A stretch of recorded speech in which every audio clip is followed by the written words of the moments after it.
정부가 국제기구를 통해 북한 취약계층을 위해 800만 달러를 지원하기로 했습니다. 북한의 군사 도발과 별개로 인도적인 지원은 계속한다는 입장에 따른 결정이지만 상당한 논란이 따를 것으로 예상됩니다.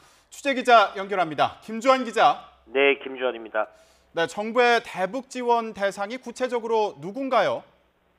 네, 일단 통일부가 밝힌 내용을 보면 북한의 아동과 임산부 등입니다. 그래서 한 800만 달러, 우리 돈으로 90억 원 정도를 지원하는 방안을 검토하고 있다라고 오늘 통일부가 밝혔습니다. 통일부 관계자는 유니세프와 세계 식량계획 등 유엔 산하 국제기구의 요청에 따라 오는 21일 예정된 교류협력 추진협의회에서 이런 지원 방안을 논의하겠다 이렇게 설명을 했습니다.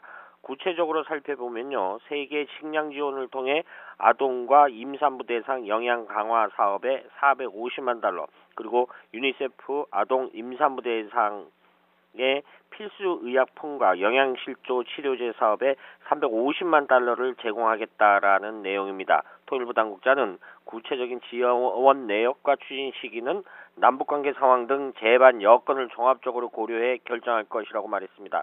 이번 지원 방안이 결정된다면 21개월 만에 정부 차원의 대북 지원이 이루어지게 되는 겁니다. 지난 2015년 12월 유엔 인구기금 사회경제인구와 건강조사 사업에 80만 달러를 지원한 것을 마지막으로 국제기구를 통한 대북 지원은 지난해 1월 북한의 4차 핵실험 이후 중단됐습니다. 통일부는 북한의 6차 핵실험 등 도발이 이어지고 있지만 대북 인도적 지원은 정치적 상황과 관계없이 적극적으로 추진한다는 방침입니다. 앞서 정부 고위 당국자는 지난주에 기자들과 만난 자리에서 강한 제재를 하는 나라도 북한에 대한 인도적 지원은 계속하는데 우리는 그렇지 않다면 이는 바람직하지 않다고 지적했습니다. 이 당국자는 이어 인도적 대북 지원이나 민간 교류는 정치 군사적 상황과는 달리 해야 한다는 원칙이 있지만 관련 국가 무관하게 하기 힘든 측면도 고려해야 해 안타깝다며 한미간 엇박자도 감안하고 국민도 이해할 수 있는 방향으로 좀 더